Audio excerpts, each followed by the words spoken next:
और बात करें उत्तराखंड में पर्यटन को लेकर तो हर साल एक नया रिकॉर्ड पर्यटक बना रहे हैं। वैश्विक मानचित्र पर रूप में उभर रहा है उत्तराखंड। तीर्थाटन के साथ ही बड़ा पर्यटन उद्योग वेडिंग डेस्टिनेशन को बढ़ाने पर सरकार का फोकस अब बना हुआ है।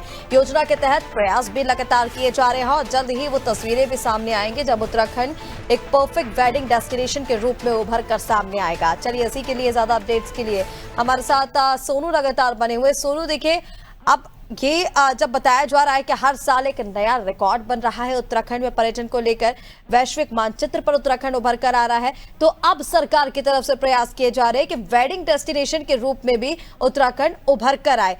क्या योजनाएं इसके लिए लाई जा रही, किस तरह से प्रयास किए जा रहे? सोनू, देखिए ऋषिका, पहले जब प्रधानमंत्री नरेंद्र मोदी उत्तराखंड के दौरे पर थे उस वक्त उन्होंने एक कार्यक्रम को संबोधित करते हुए वेड इन इंडिया इस विजन को साकार करने के लिए प्रदेश सरकार को वेडिंग नीति तैयार करने के लिए कहा था और सरकार ने इस दिशा में राज्य की सरकार ने कई कदम उठाए। राज्य गठन से अब तक अगर आप पर्यटकों की संख्या पर गौर करेंगे तो प्रत्येक साल जो है वो पर्यटकों की संख्या बढ़ी है और न सिर्फ आप इसको तीर्थाटन के रूप में देखिए बल्कि ये जो साहसिक पर्यटन की गतिविधियां हैं इसमें भी काफी इजाफा हुआ है और इसमें अभी अपार संभावनाएं भी हैं। जैसे हम उदाहरण के तौर पर टिहरी झील के जो वाटर से संबंधित गतिविधियां हैं, जो जल क्रीड़ा से संबंधित गतिविधियां, इनको भी सरकार राष्ट्रीय अंतर्राष्ट्रीय स्तर पर बढ़ावा देने के लगातार प्रयास कर रही है। नए जो डेस्टिनेशन है उनको बनाने पर सरकार कार्य कर रही है। चूंकि श्रद्धालु के रूप में तीर्थाटन के तौर पर बड़ी संख्या में लोग यहाँ पहुंचते हैं और साल दर साल इनकी संख्या में बढ़ोतरी हो रही है।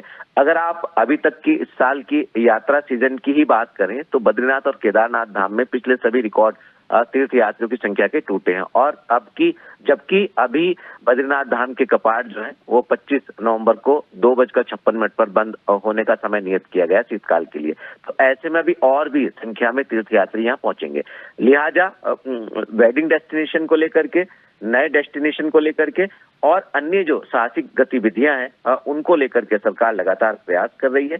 माना ही जा रहा है कि आने वाले समय में जो बड़ी संख्या में पर्यटक के रूप में लोग यहाँ पहुंचेंगे उनको ध्यान में रखते हुए अब सरकार ने एक नई रणनीति बनानी शुरू कर दी है जिसमें जो फ्लोटिंग पॉपुलेशन है करोड़ों की संख्या में, जैसे कांवड़ यात्रा है, कुंभ और अर्धकुंभ और चारधाम यात्रा है, इसके अलावा नैनीताल और मसूरी जैसे हिल स्टेशन, जो मसूरी पहाड़ों की रानी कहलाती है और नैनीताल, इन क्षेत्रों में बड़ी संख्या में यहाँ की सैर करने के लिए पर्यटक के रूप में लोग पहुंचते हैं।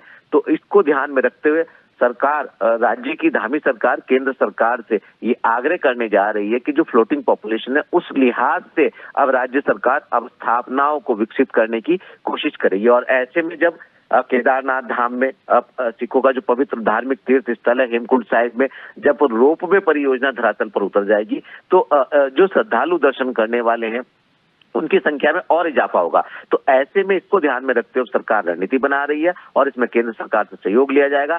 माना यह जा रहा है कि आने वाले समय में और ज्यादा संख्या में उत्तराखंड में तीर्थाटन के रूप में, पर्यटन के रूप में लोग पहुंचने वाले हैं और इसी को ध्यान में रखते सरकार ने अभी से ही अपनी रणनीति बनाना शुरू कर दिया। ऋषिका, तमाम अपडेट्स के लिए बहुत शुक्रिया आपका। तो देखिए हर साल एक नया रिकॉर्ड उत्तराखंड में पर्यटक पहुंचकर बना रहे हैं।